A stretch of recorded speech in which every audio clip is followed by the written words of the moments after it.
어떤 사람이 집에서 손을 씻거나 또는 세수를 하고 물을 담 밖으로 버렸는데 지나가는 사람이 그 물을 다 뒤집어 썼다면 나는 오늘 물 세례를 받았다, 그렇게 말할 것입니다.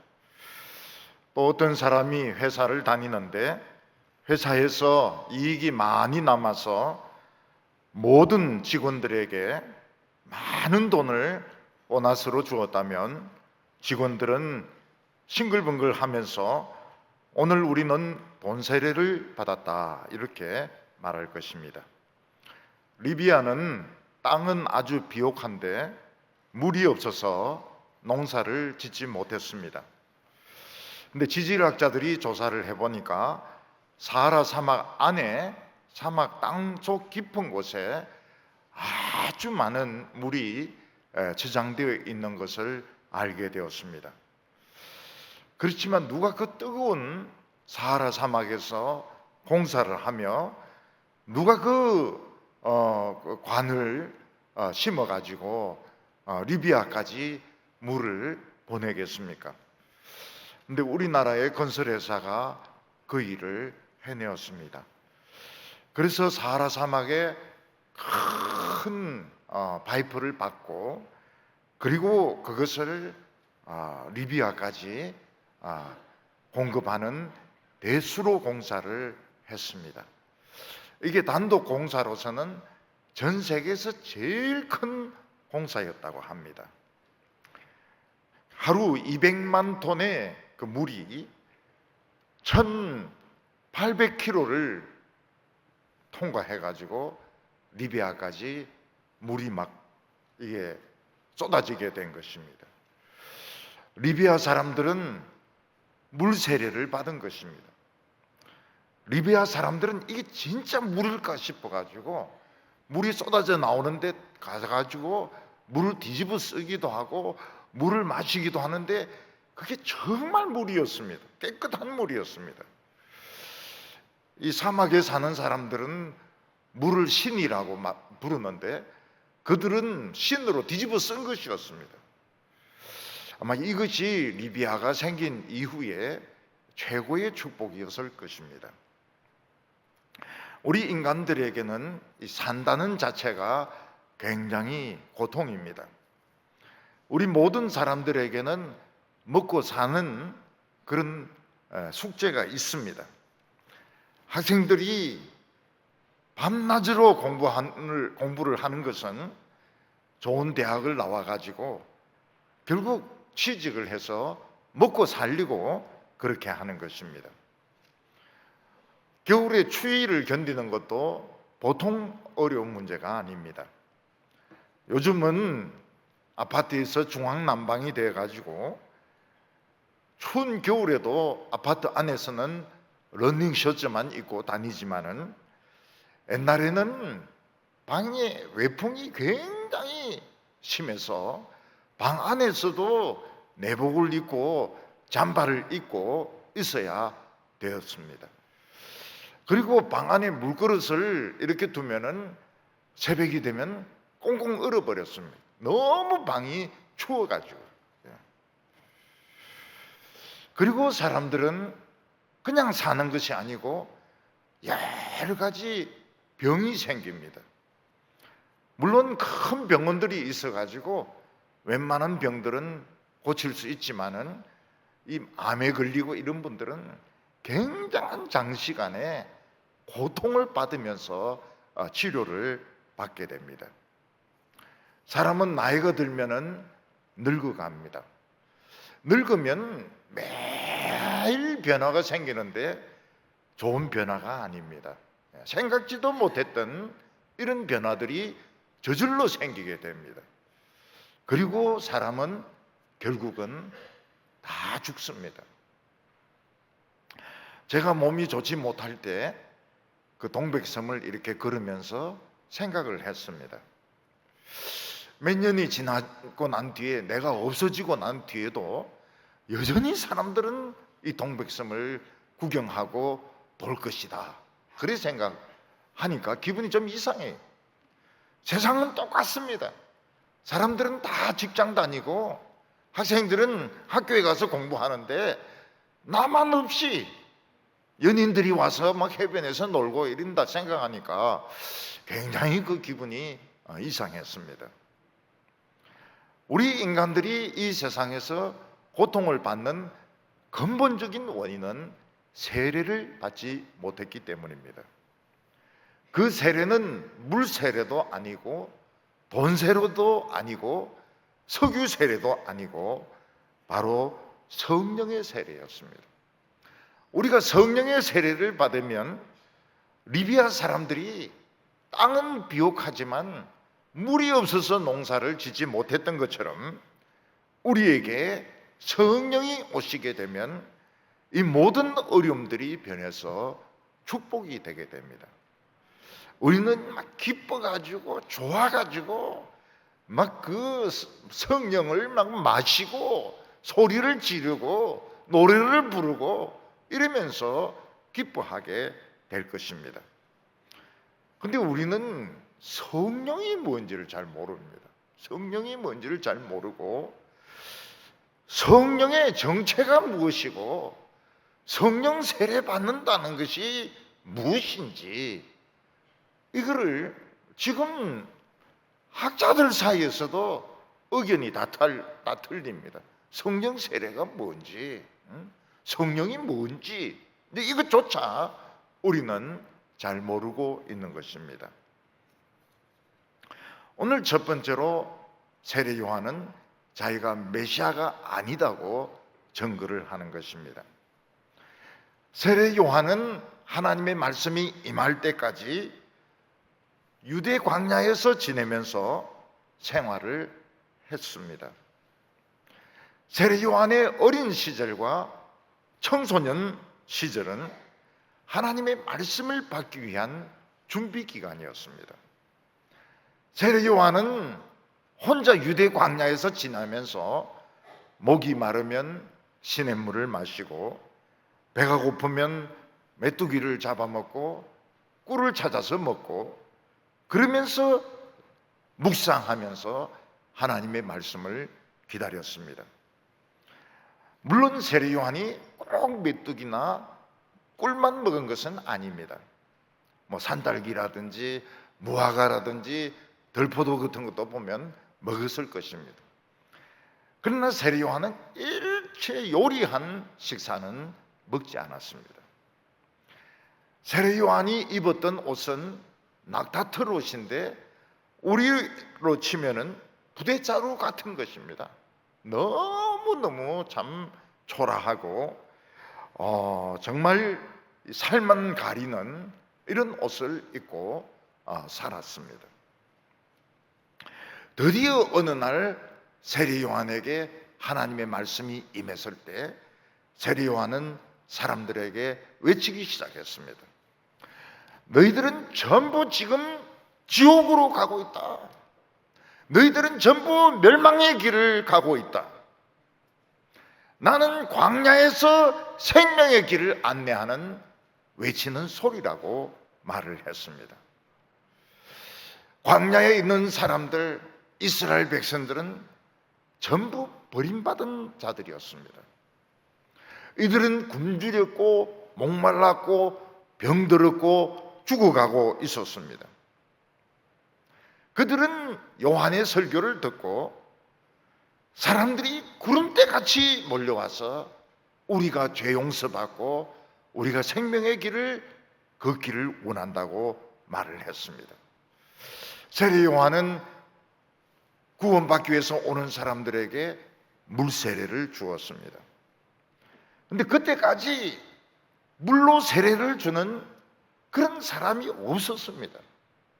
물로 세례를 주는 그런 일도 없었습니다. 구약 성경에 보면 부정했다가 그 유대인들의 그 모임에 들어오려고 하면 우슬초로 물을 뿌리는 것은 있었지만 사람에게 물을 붓는다든지 물 속에 잠근다든지 이런 일을 한 사람은 아무도 없었던 것입니다. 그래서 사람들은 요한에 대해서 굉장히 그 기대를 하고 있었습니다. 저 사람은 왜 지금까지 아무도 하지 않았던 이 물세례를 주는가? 그는 도대체 어떤 사람인가? 저 사람이 메시아가 아닌가? 사람들은 세례 요한이 메시아일지도 모른다는 기대를 가지고 많이 몰려들고 있었습니다. 구약 성경에 메시아가 오시면 맹인은 눈을 뜨게 하고 기머거리는 듣게 하고 말 못하는 자는 말하게 하고 저는 자는 뛰게 만들고 가난한 자들에게 기쁜 소식이 전거될 거라고 했습니다. 가난한 자들에게 기쁜 소식이 무엇입니까? 그들의 빚이 다 청산되었다. 그들의 빚이 다 갚아졌다. 이게 기쁜 소식이죠. 온 유다의 이 세례 요한의 메시지, 그리고 세례 요한의 세례가 증거가 되니까 유다에서는 정식으로 대표자를 뽑아가지고 요한에게 보냈습니다. 너는 메시아냐? 이 공식적인 질문이었습니다. 그때 세례 요한은 나는 메시아가 아니다. 그러면 넌 엘리야냐? 난 엘리야가 아니다. 이렇게 말했습니다. 말라기 선지는 끝부분에 가서 내가 엘리야를 보내겠다. 그렇게 하나님이 말씀한 부분이 나옵니다. 세례 요한은 나는 엘리야도 아니다 그랬습니다. 실제로는 말라기서에 말하는 엘리야가 세례 요한입니다. 그런데 왜 아니라고 말을 했는가 하면 유대인들이 너무 미신적인 생각에 지금 빠져 있기 때문에 너희들이 생각하는 그런 엘리야는 아니다. 그럼 넌 누구냐? 나는 광야에서 길을 인도하는 외치는 소리라고 이야기를 했습니다. 엘리야는 기도로 하늘문이 열려서 물이 쏟아지게 했습니다. 세례 요한은 기도로 하늘문 연 것은 아니지만 이미 하늘문이 열리고 하나님의 관이 이 세상에 연결이 되어서 곧 성령의 세례가 임한다는 것을 증거하고 있었습니다. 너는 누구냐? 너는 메시아도 아니고 엘리야도 아니고 넌 도대체 누구냐? 나는 광야에서 외치는 소리라고 말을 했습니다. 세례 요한은 사람들이 자신에게 관심을 가지는 것을 원하지 않았습니다. 그는 내 뒤에 엄청난 어마어마한 능력을 가진, 대구에서 제가 배운 말 중에서 어마무시라는 말이 있더라고요. 어마무시. 내 뒤에 어마어마한 능력을 가진 분이 오는데 나는 그분의 샌들끈을 풀 수도 없다고 이야기했습니다. 대개 유대인들은 신발을 샌들을 신는데 그 샌들을 풀고 그걸 잡아매는 종은 종들 중에서도 제일 낮은 종이었습니다. 세례 요한은 뭐라고 이야기합니까? 내가 메시아인 줄 아는데 아니라고. 내 뒤에 어마어마한 능력을 가진 자가 오는데 나는 그분의 종의 종도 아니라고 말을 했습니다. 그 말은 맞는 말입니다. 왜냐하면은 모든 천사가 메시아의 종입니다. 모세도 엘리야도 메시아의 종입니다. 세례 요한은 난 천사도 아니고 나는 모세도 아니고 나는 엘리야도 아니기 때문에 나는 종의 종도 못 된다. 내 뒤에 엄청난 능력을 가진 분이 온다고 증거를 했습니다. 왜 유대인들이 세례 요한을 메시아인가 이렇게 생각을 했을까요? 물론 그의 설교가 강력하고 어느 누구도 감히 해본 적이 없는 이 세례를 요한이 주기 때문에 세례 요한을 메시아로 생각할 수도 있었습니다. 그런데 그들은 성경을 몰랐어요. 말라기서에는 뭐라고 말하고 있는가 하면 하나님의 사자가 2명이 옵니다. 2명이. 2명이 오는데 두 번째 오는 사자는 하나님이다. 두 번째 나타나는 사람 무조건 하나님이라는 거예요. 그러니까 하나님의 사자가 2명이 오는데 그들은 처음에 온 이 세례 요한을 하나님의 메시아인가 이런 식으로 생각을 했던 것입니다. 세례 요한이 사람들에게 준 물세례는 고백의 세례였습니다. 난 죄인입니다. 죄 용서받고 구원받기를 원합니다 하는 고백의 세례였습니다. 근데 내 뒤에 오시는 그분은 성령과 불로 세례를 줄 것이라고 말했습니다. 사람은 메시아가 아닙니다. 아무리 유명하고 아무리 큰 교회를 맡고 있어도 메시아는 아닙니다. 사람은 성령으로 세례를 받아야 살 수가 있습니다.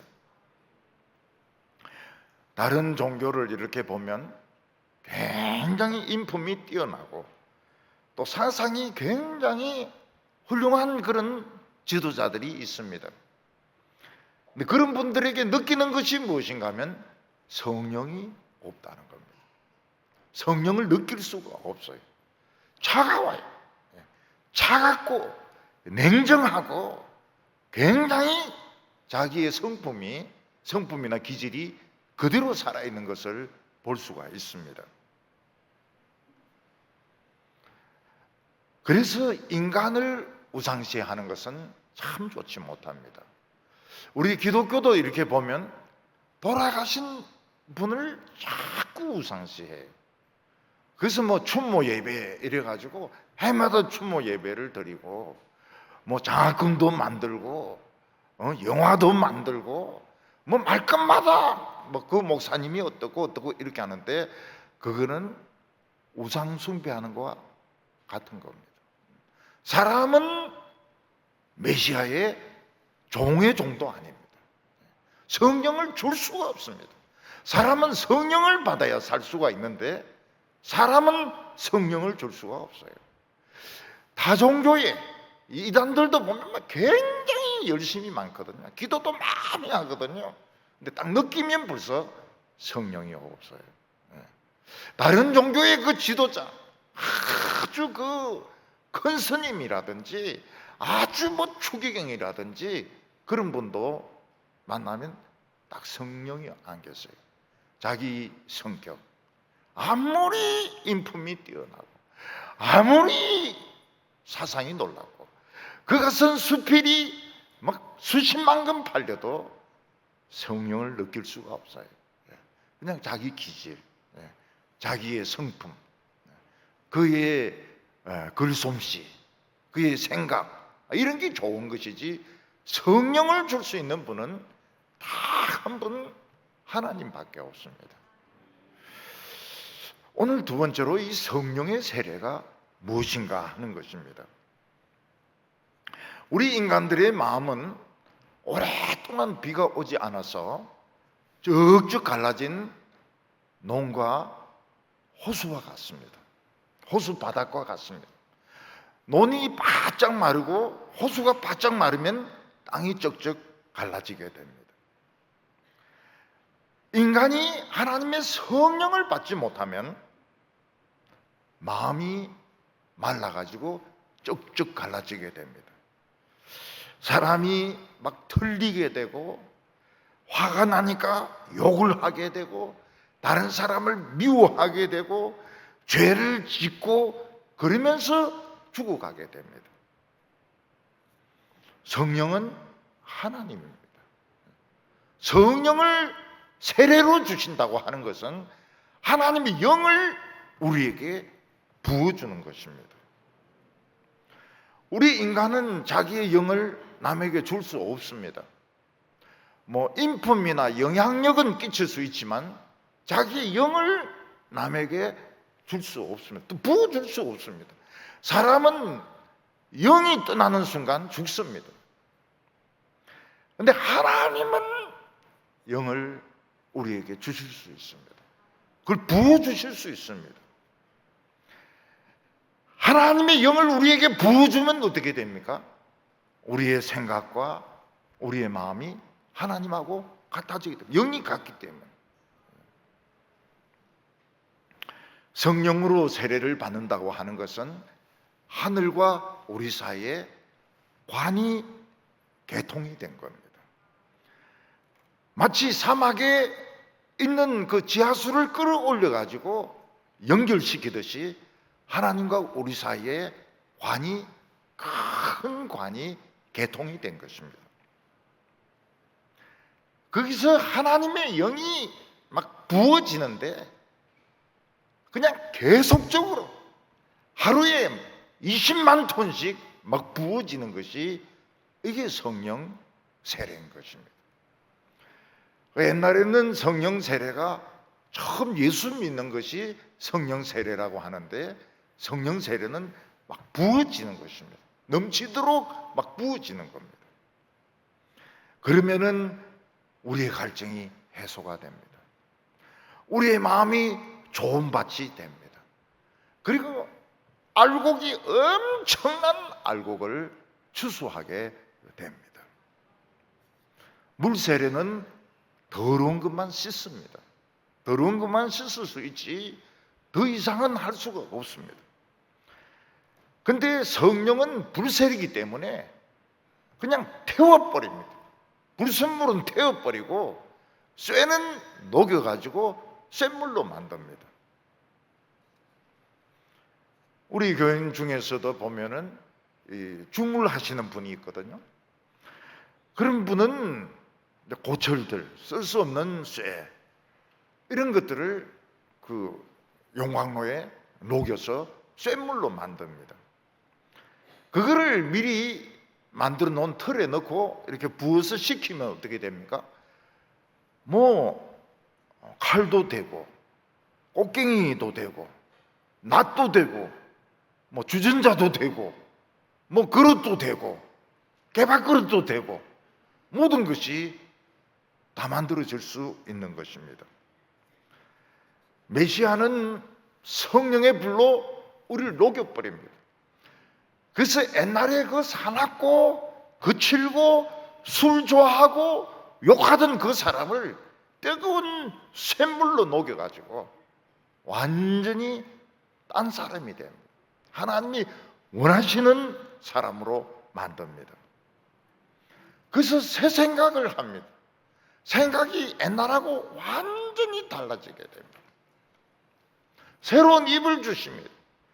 옛날에는 입만 벌리면 욕을 하고 입만 벌리면은 그냥 남을 저주하던 사람이 하나님을 찬양합니다. 하나님을 찬양하고 하나님 말씀을 설교를 합니다. 이게 놀라운 일이죠. 그래서 우리가 성령 세례 받는다는 것은 하나님과 우리 사이에 이 파이프가 연결이 된 것입니다. 하나님은 우리에게 하나님 자신의 영을 계속 부어주십니다.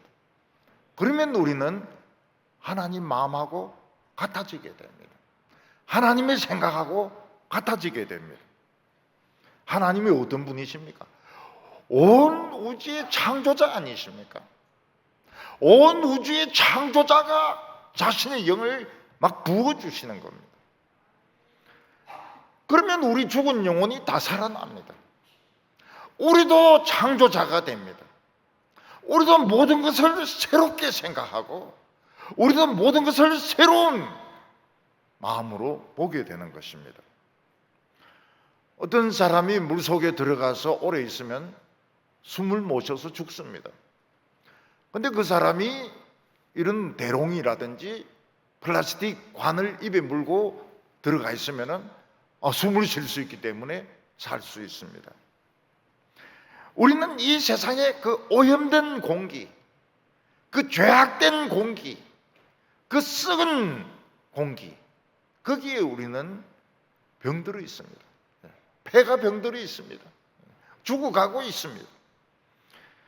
근데 메시아께서는 하나님의 관을 우리 한 사람 한 사람에게 다 심어주시가지고 우리가 하나님의 생기로 살고, 우리가 하나님의 영으로 살고, 우리가 하나님의 기운으로 살게 되고, 이게 메시아가 하시는 것입니다. 성령 세례는 하나님과 우리 사이에 관이 있는 겁니다. 그래서 그 관을 통해서 하나님이 계속 영을 부어주시고 생기를 부어주시고 하나님의 새로운 기분을 막 불어넣어 주시는 겁니다. 우리 몸에는 기쁘게 하는 호르몬이 있습니다. 사람을 기쁘게 하는 호르몬 중에 세로토닌이라는 호르몬도 있습니다. 근데 이 호르몬이 제대로 작동이 되지 않으면 우울증이 걸리게 됩니다. 세로토닌, 이게 작동이 안 되면 이 호르몬이 되게 장에서 만들어지는데 활동은 뇌에서 합니다. 근데 뇌세포가 흡수해 버리면은 이 호르몬이 작동을 못 하니까 이 우울증이 생기는 겁니다.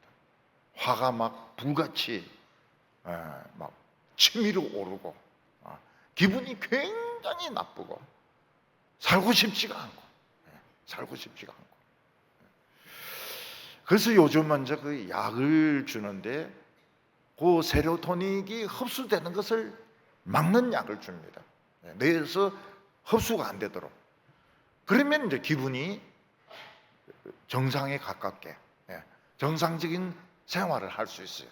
우울증 환자들이 그 약을 먹으면 이게 호르몬이 뇌 속에 남아있기 때문에 기분도 그렇게 나쁘지 않고 화도 그렇게 화가 그렇게 덜 나고 죽고 싶은 생각도 별로 없고, 그렇으면 거의 정상적인 삶을 살 수 있습니다. 근데 이제 우울증을 가진 사람들 중에서는 내가 계속 환자로서 약을 먹어야 되나? 자기 마음대로 약을 끊어버려요. 그러면 그때부터 불면증이 오고 막 화가 폭발을 하게 되고 그 다음에는 막 살고 싶지가 않은 거예요. 그래서 약을 끊지 말라고 그래요. 약을 끊지 말라고. 그냥 약 먹으라고. 계속 먹으라고. 요즘은 약이 큰 부작용이 없으니까 그냥 계속 드시라고. 그 약 딱 끊으면은 한 일주일이나 2주일 딱 지나면 죽고 싶어요. 막 엄청 화가 납니다. 견딜 수 없는 분노가 일어납니다. 호르몬 때문에. 왜 그렇게 되느냐? 스트레스 때문에 그렇게 되는 겁니다. 스트레스가 이 호르몬이 흡수되도록 제대로 작동을 해야 되는데 호르몬이 이 역할을 못하도록 스트레스가 그렇게 만드는 겁니다. 근데 의사 선생님인데 물어보니까 마약을 먹으면 이 호르몬의 1000배의 효과가 나온다는 거예요. 호르몬이 가지는 능력의 1000배의 효과가 마약에서 나온다는 거예요. 그러니까 이 호르몬만 있어도 그냥 사람이 기분 좋게 정상적으로 살 수 있는데 이게 1000배가 되니까 몸이 이제 공중에 뜨는 거예요. 공중에 뜨는 느낌이 막 듭니다. 붕 날아가요. 그리고 너무 기분이 좋으니까 비실비실 웃는 겁니다. 비실비실 웃어요. 밥을 안 먹습니다. 왜냐하면 너무 기분이 좋기 때문에 밥을 안 먹어요. 그래서 이 마약에 중독된 자들은 바짝 마르게 됩니다. 바짝 마르게 돼요. 약 기운이 떨어지면 어떻게 됩니까? 약 기운이 떨어지면 그 1000배나 되던 그 기분이 없어지니까 막 미치는 거예요. 미쳐. 그래서 외국에 보면 자전거 타야도 빼가가지고 가고, 그 다음에 뭐 물건을 도둑질 하기도 하고, 뭐 강도질 하기도 하고, 그러니까 약을 사 먹어야 되는 겁니다. 왜냐하면 그 금단 정세가 견딜 수 없어요. 춥고 괴롭고 뭐 말로 표현할 수가 없어요. 그러다가 어느 정도 지나면 마약의 효과도 없어집니다. 그러면서 죽어요. 오랫동안 음식도 안 먹었죠. 바짝 말랐죠.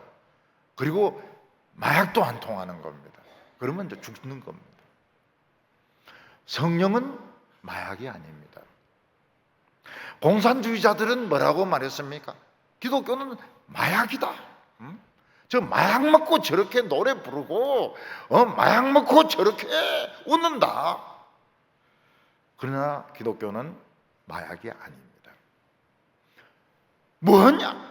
우리 속에 하나님의 영이 임하시고 하나님의 생기가 임하시고 하나님의 파워가 임하시니까 굉장히 기쁜 겁니다. 굉장히 기뻐요. 마약같이 막 천배 그런 거 아닙니다. 기뻐요. 굉장히 기뻐요.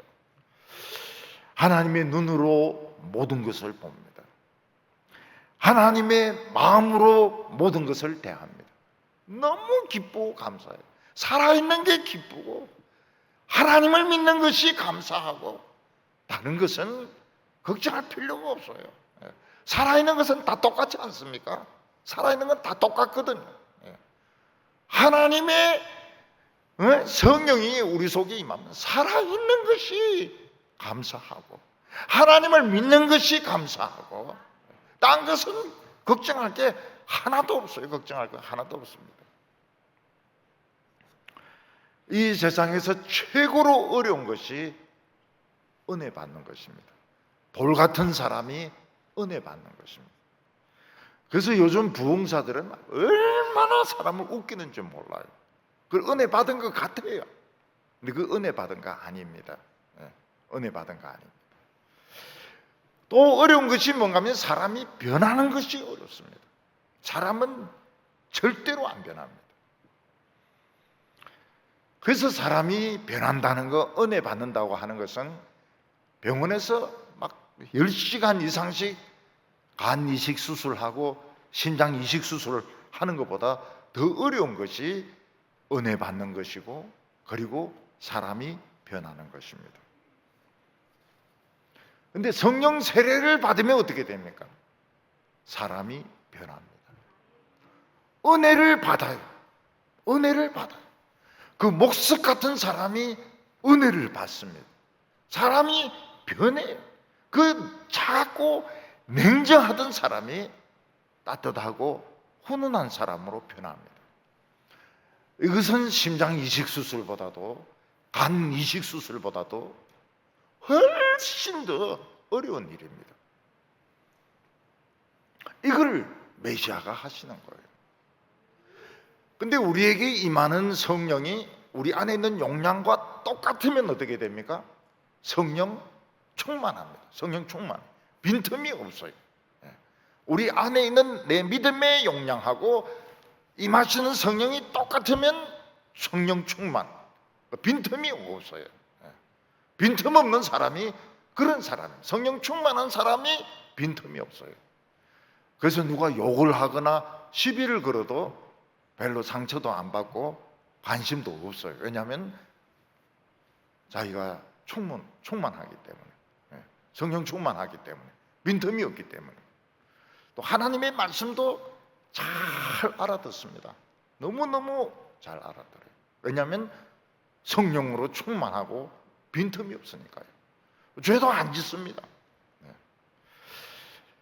근데 대개 이제 성령이 부어질 때 보면 드물게 많이 부어져서 넘칠 때가 있습니다. 그러니까 물을 부을 때 문제가 뭔가 하면 물이 넘쳐버리는 것이 문제입니다. 그래서 집에서도 그릇에 물을 부을 때 넘쳐버리면 막 다 닦아내야 되지 않습니까? 다 닦아내야 되고 넘치면은 이제 이게 일이 많아지는 겁니다. 마찬가지로 우리에게 성령이 넘치게 되면, 막 부어지면은 이 넘쳐버리거든요. 그러면 감정 통제가 안 되는 겁니다. 울어요. 울게 돼요. 내가 가진 용량보다 더 많은 성령이 임하기 때문에 웁니다. 울기도 하고, 또 어떤 때는 막 소리 지르기도 하고, 심하면 기절하기도 하고, 기절하는 사람도 있습니다. 용량이 너무 많으니까요. 오순절에 성령이 임하니까 그 기도하던 사람들이 이게 오버플로우 하지 않습니까? 그러니까 그 방에 있을 수가 없어요. 다른 방에 있을 수가 없어요. 겁도 안 나요. 그냥 거리로 뛰쳐나가가지고 방 안으로 막 예수에 대해서 이야기합니다. 그러니까 사람들이 뭐라고 말합니까? 저 새술에 취했다. 응? 저 아침부터 술 취했다고 이야기를 합니다. 그 설교를 듣고 난 뒤에 은혜를 받지 않습니까? 주체할 수 없을 정도로 우는 사람이 있어요. 나쁘다는 뜻이 아니라 참 좋은 거죠. 근데 제가 만난 몇몇 성도님들은 예배 마치고 나서까지도 우는 분이 계세요. 계속 울어요. 이거는 진짜 성령이 오버플로우 한 것이죠. 오버플로우 한 것이죠. 성령 세례를 받으면 좋은 것이 있습니다. 그 좋은 게 뭔가 하면 모든 불순물들이 빠져나가요. 불순물이 빠져나가요. 그래서 저는 방언하고 이런 것도 장점이 있다고 생각하는데요. 방언하고 이러면서 기도도 오래 하고, 그리고 불순물들이 빠져나가요. 그래서 영적으로 성숙하는 건 아닙니다. 그냥 양이 많이 부어진 것이죠. 근데 좋아요. 굉장히 행복하고 영광스러워요. 뭐 그게 구원받은 증거다, 성숙한 증거다, 그거는 잘못된 해석입니다. 그래서 성령 충만하고 성령 세례하고는 좀 다릅니다. 성령 충만은 딱 일치해서 빈틈이 없는 것이죠. 빈틈이 없는 거예요. 완전히 빈틈이 없어요. 사탄이 뭐 어떻게 넘어뜨리려고 해도 안 넘어집니다. 빈틈이 없기 때문에. 근데 성령 세례는 되게 부어지기 때문에 오버플로우가 돼버리거든요. 그러면 이제 웁니다. 울고 찬송가 부르면서 울고, 그리고 성경들 말씀 들으면서도 울고, 그리고 너무 기쁘고 너무 감사하고. 그때 감사 헌금 내면 큰일 나죠. 다 내려고 하기 때문에. 조금 성령이 식은 뒤에 감사 헌금을 내야 제대로 내지, 막 울면서 내면 이게 막 다 내버리거든요. 신발까지 얹어서 막 내려고 할지도 모르니까. 근데 참 행복한 순간입니다. 그런 것이 우리 인생에 여러 번 와요. 여러 번 와요. 혼자서 막 바위 틈에서 기도하다가, 또는 설교 말씀을 듣다가, 그러면서 조금 미치는 거죠. 조금 미쳐야. 아무도 없을 때니까. 아무도 없으니까 좀 미치면 또 어때요? 밤에. 오늘 두 번째로 메시아는 이 세상에 심판하러 오신다고 말을 했습니다. 세례 요한은 메시아가 이 세상에 오시면 모든 사람들을 다 심판할 거라고 말을 했습니다.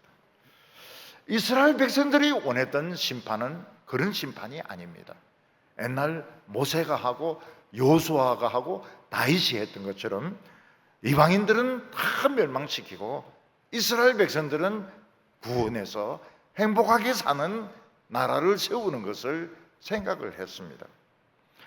그러나 메시아가 오시면 한 사람 한 사람을 다 심판할 거라고 말씀하셨습니다. 마치 벼나 밀이나 보리에서 알곡과 쭉정이를 갈라내듯이 갈라낼 것이라고 말씀을 했습니다. 농부들이 농사를 짓는 것은 죽정이를 많이 얻으려고 하는 게 아닙니다. 알곡을 많이 얻어가지고 그걸 가지고 팔아서 뭐 돈을 벌든지 식구들이 먹든지 그렇게 하려고 농사를 짓는 것입니다. 그거 말고 죽정이는 뗄감도 안 돼요. 그냥 태워버립니다. 그러면 막 스물스물 하면서 불이 뭐 오래오래 타죠. 유대인들은 주식이 밀과 보리이기 때문에 초여름에 추수를 합니다. 우리는 쌀이 주식이기 때문에 가을에 추수를 합니다. 그래서 일단은 그 벼나 밀이나 보리를 밑에 줄기에서 자릅니다. 그리고 나서 이제 탈곡기에 넣어가지고 알갱이를 골라내죠. 그리고 난 뒤에는 어떻게 합니까? 도리깨질을 합니다.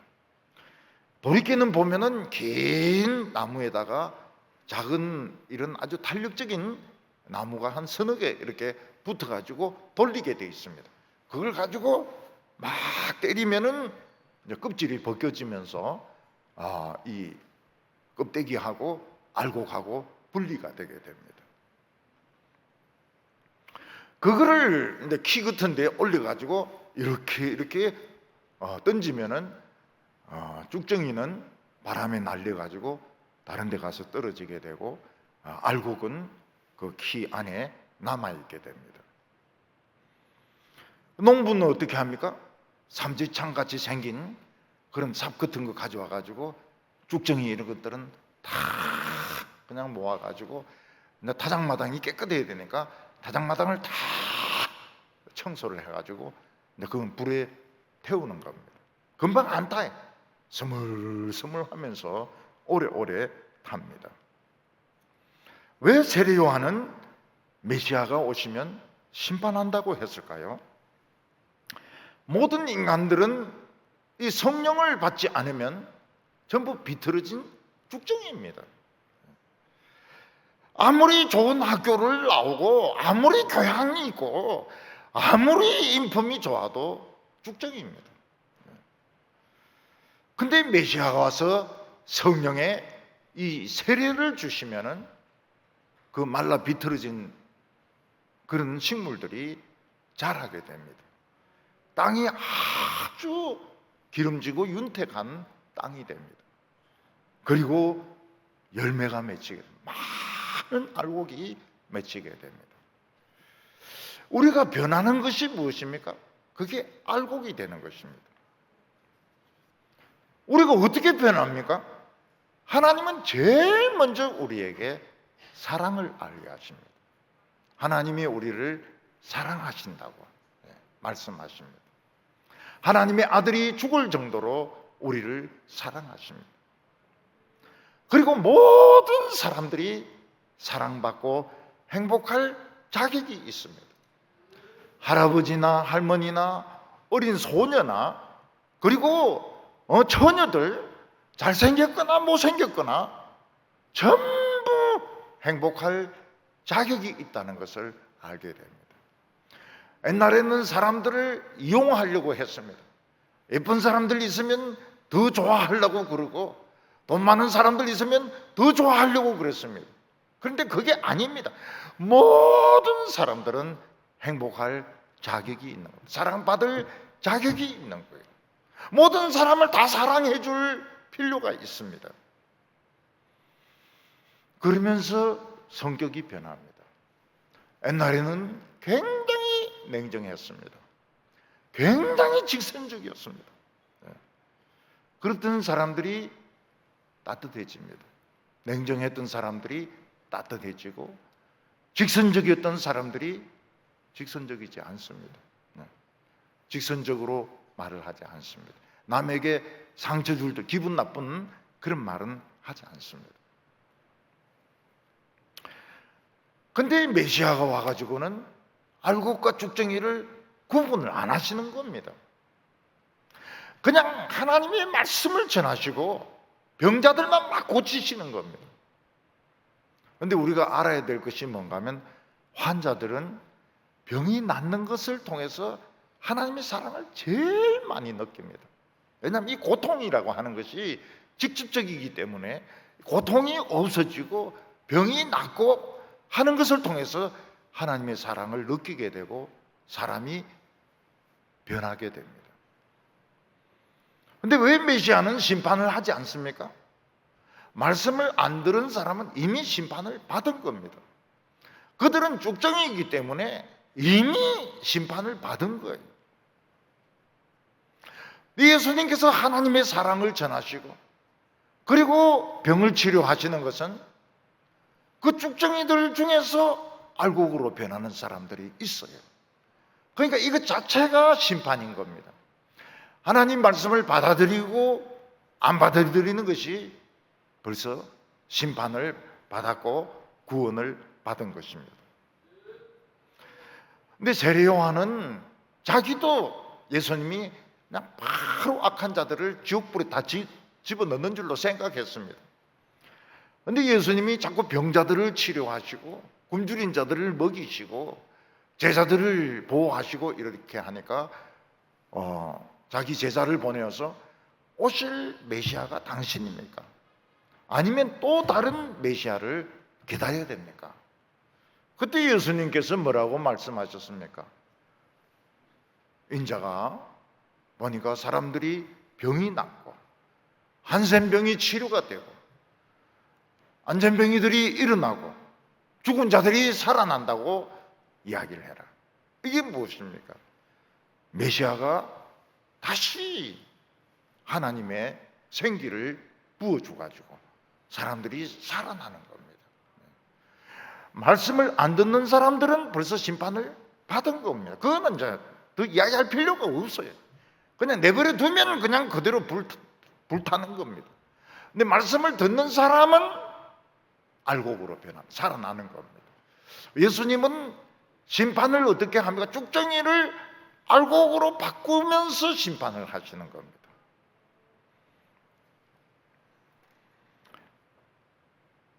그래서 이 세상에서 아무리 성공하고 아무리 똑똑하고 아무리 좋은 학교 나오고 아무리 교양이 있어도 하나님의 말씀을 안 듣는 사람들은 이미 끝이 난 겁니다. 이미 심판을 받은 거예요. 근데 그 중에서 말씀을 듣는 사람은 심판받았는데 건짐을 받는 겁니다. 참 놀라운 일이죠. 우리가 하나님의 말씀을 듣는 것이 굉장히 중요합니다. 말씀을 들으면서 계속 성령은 우리에게 임하십니다. 우리는 변합니다. 말씀 듣는 것이 변하는 것입니다. 다윗은 악한 자는 겨와 같아서 바람에 날아가서 없어진다고 말했습니다. 하나님 말씀을 사랑하는 자는 시냇가에 심은 나무와 같이 그냥 때마다 열매를 맺는다고 이야기를 했습니다. 이 세상은 이미 심판을 다 받았습니다. 애굽처럼 모든 장자는 다 죽은 겁니다. 장자가 죽었다는 것은 전부 다 죽은 것입니다. 근데 이스라엘 백성들은 어린 양의 피로 한 명도 죽지 않습니다. 멸망해서 건짐을 받은 것입니다. 우리도 그 전혀 안 믿는 사람들에게 말씀을 던지면 어떻게 됩니까? 그 중에서 믿는 사람이 생겨요. 알곡으로 변하는 쭉정이가 있는 겁니다. 이게 심판입니다. 심판은 쭉정이를 알곡으로 바꾸는 것이 심판입니다. 말씀 안 듣는 사람은 이야기할 필요가 없어요.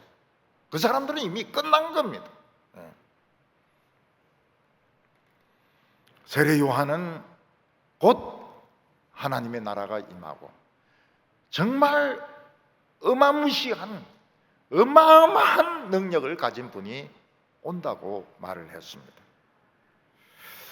근데 사람들 중에서는 요한의 말을 듣는 사람도 있고 세례를 받는 사람도 있었지만 받아들이지 않는 사람도 많이 있었습니다. 주로 정치 지도자들, 종교 지도자들은 세례 요한의 말을 안 믿었습니다.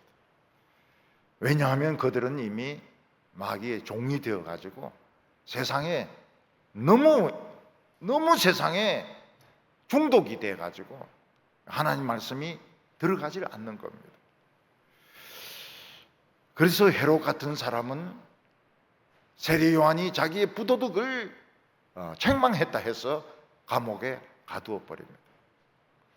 그리고 세례 요한을 자기 그 동생의 부인이었던 헤로디아의 딸 살로메가 벨리 댄싱 배꼽춤을 막 추니까 그 춤값으로 세례 요한의 머리를 잘라서 그냥 접시에 담아서 줍니다. 이 세상에서 세례 요한은 제일 존귀한 자였지만 제일 비참하게 죽었습니다. 그러나 세례 요한은 불말과 불병거를 타고 나팔 소리, 천사들이 나팔 소리를 들으면서 영광으로 천국에 입성을 했습니다. 이 세상에서 보는 것이 전부 다가 아닌 것입니다. 오늘 여기 세 번째는 보면 메시아가 성령의 세례를 받는 내용이 나옵니다. 세례 요한은 잡혀 죽기 전에 요단강에서 많은 사람들에게 세례를 주었습니다. 그런데 그 세례 받으려고 줄 서 있는 사람들 중에서 아무도 알지 못하는 사람이 한 명 있었습니다. 그분이 바로 나보다 엄청나게 능력 많은 그분이다.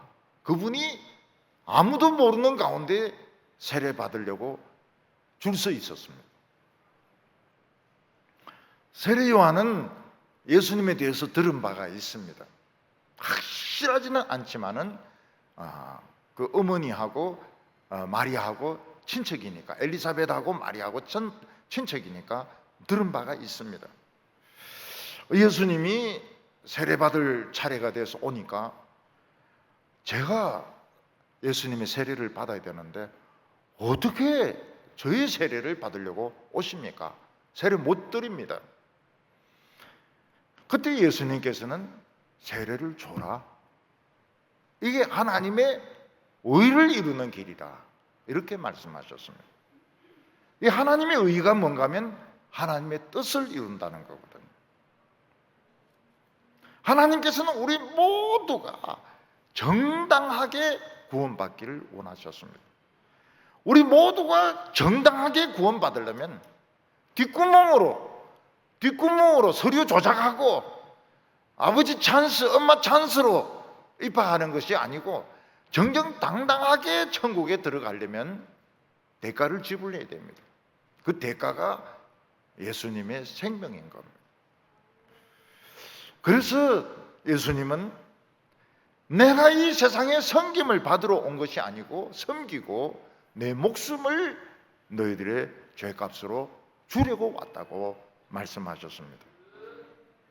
그래서 예수님은 세례를 받고 땅에 나와서 기도하고 계셨습니다. 세례 받고 나서 막 그냥 사진 찍고 막 이렇게 한 것이 아니고 계속 예수님은 기도하셨습니다. 그때 하늘이 열리는 겁니다. 우리 보는 이 하늘에 또 하늘이 열리는 겁니다. 하늘 위에 이 하늘이 마치 장막이 그치듯이 열리면서 또 다른 세계가 거기에 있는 겁니다. 그리고 거기서부터 성령 세례가 예수님에게 막 임했습니다. 예수님에게 강한 성령의 세례가 임했습니다. 예수님에게 부어진 그 성령 세례는 막 흘러 넘치는 것이었습니다. 마치 아론에게 기름을 부을 때 기름을 얼마나 많이 부었던지 그의 수염과 옷자락에 막 기름 범벅이 되었던 것처럼 예수님에게 부어진 이 성령도 완전히 그냥 성령 범벅이 되고 흘러 넘쳤습니다. 그 성령이 우리에게 오는 겁니다. 흘러 넘친 성령이 우리에게 오고 예수님이 우리에게 주시는 겁니다. 성령이 어떻게 임했을까요? 그걸 성경은 이야기를 안 합니다. 성경이 어떻게 어떤 모양으로 임했을까? 그냥 비둘기 같은 모양이었다 이러는데 하늘에서 막 비둘기가 내려오고 이러지는 않았을 겁니다. 성경에는 성령을 불에도 비유하고 또 바람에게도 비유를 합니다. 그래서 오순절에 기도하던 성도들에게 성령이 임했을 때 불로 임하고 바람으로 임했습니다. 불은 보였고 바람 소리가 들렸습니다. 강한 바람 소리가 들렸습니다. 그럼 불하고 바람하고 합쳐지면 뭐가 됩니까? 불바람이 됩니다. 불바람. 불바람이 되면 이게 사람의 능력으로는 끌 수가 없습니다. 지금 캐나다에 큰 산불이 났는데 캐나다가 얼마를 태웠는지 모르겠습니다. 엄청난 산불이 났습니다. 뉴욕하고 워싱턴에서 하늘이 노래요. 하늘이 노랬습니다. 왜냐하면 연기가 넘어와가지고 얼마나 큰 산불이 났는지 캐나다 산을 3분의 1을 태웠다는지 4분의 1을 태웠다는지 엄청난 산불이 난 겁니다.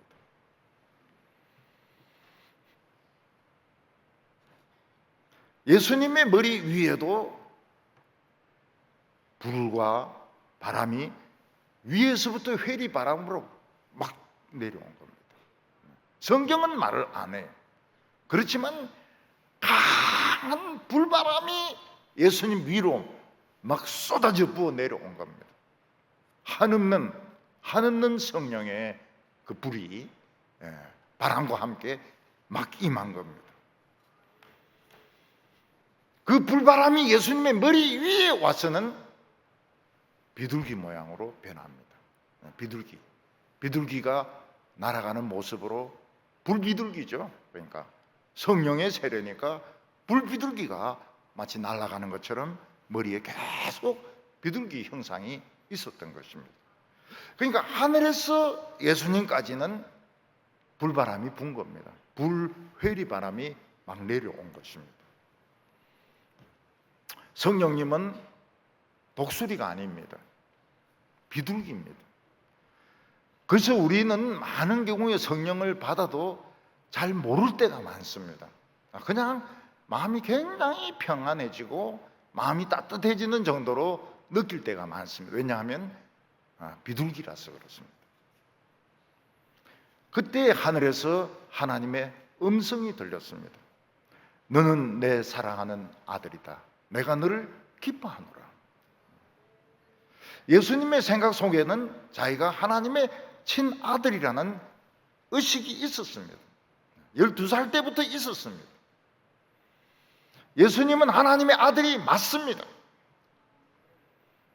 하나님은 예수님을 온 우주에 있는 피조물보다 최고로 사랑하십니다.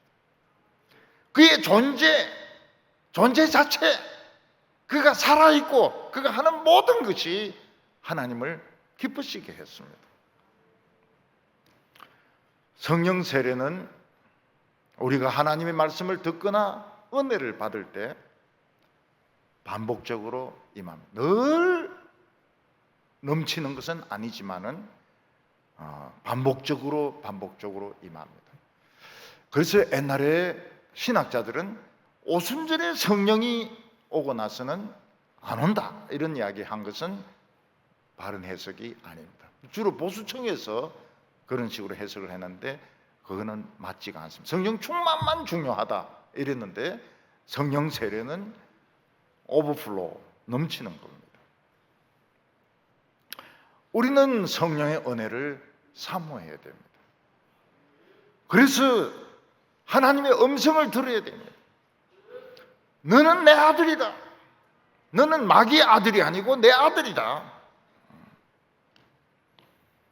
우리의 삶이 부족하지만 하나님이 기뻐하신다는 것을 우리는 믿어야 됩니다.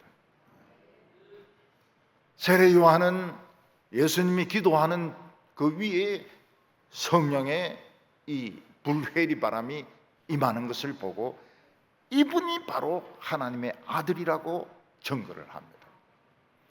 왜냐하면 하나님께서 세례 요한에게 인스피레이션을 주시기를 누구든지 성령이 임하면 그는 하나님의 아들이다, 그렇게 영감을 주셨기 때문입니다. 우리는 세상의 것으로 답답해서 살 수 없습니다. 우리는 돈만으로 살 수 없습니다. 돈 세례 받아가지고 살 수 없습니다. 돈 세례 받으면 돈 헤아리다가 그냥 죽을지도 모릅니다. 세상에 명품만 가지고 살 수 없습니다. 명품이 뭐 우리 생명을 연장시켜 줍니까? 또 명품을 쓰지도 않아요. 사놓고는 혹시 흠이 날까 싶어서 그 안에 캐비넷 안에 넣어놓고 안 씁니다. 안 쓸 명품을 왜 사는지 모르겠어요. 써야지. 써야지. 어떤 여성은 한 자리에서 커피를 5잔을 마십니다. 그러면 커피 세례인지도 모르죠. 머리로는 아니지만 목구멍으로 그냥 커피를 그냥 5잔을 막 그냥 세례를 부은 겁니다. 그러나 커피 맛으로 살 수 없습니다. 우리 교회 주위에는 생겼다 하면 카페입니다. 카페 아니면 이발하는 곳입니다. 머리 자르는 미용실입니다. 미용실, 우리에게 영생 주지 않습니다. 카페, 아무리 맛있는 카페라 하더라도 영생을 주지 못합니다. 우리는 그것으로 살 수가 없어요. 우리가 하나님의 말씀을 들을 때에 연결이 됩니다. 하나님하고 우리 사이에 관이 연결이 돼가지고 하나님의 영이 우리에게 부어져서 우리는 하나님하고 생각이 같아집니다. 하나님과 기분이 같아지게 됩니다. 우리 마음속에 하나님의 생기가 쏟아져가지고 마른 뼈와 같았던 우리가 하나님의 멋진 사람으로 거듭나게 되는 것입니다. 우리는 하나님의 사랑이 있어야 살 수 있습니다. 하나님이 우리를 사랑해 주셔야 우리는 살 수가 있습니다. 거칠고 메말랐던 우리의 마음속에 담벼와 같은 하나님의 성령이 임하기를 바랍니다. 우리 모두 이 성령을 마심으로 알곡이 되어서 하나님의 창고에 다 들어가는 성도들 되시기를 바랍니다. 기도드리겠습니다. 하나님 아버지, 우리에게 메시아를 보내주셔서 감사합니다. 메시아는 하늘과 땅 사이에 관을 만드셔서 우리로 하여금 하나님의 숨결로 하나님의 생기로 살도록 하셨습니다. 우리가 말씀을 듣지 않는 순간 이 관은 또 막히게 됩니다. 오늘 저희들이 성령을 사모하게 하여 주시옵소서. 이 세상의 성공보다는 우리 자신이 변화되는 것을 기뻐하게 하여 주시옵소서. 오늘 기도할 때에 우리의 마음속에 한없는 하나님의 평화가 임하게 하여 주시옵소서. 예수님의 이름으로 기도하옵나이다. 아멘.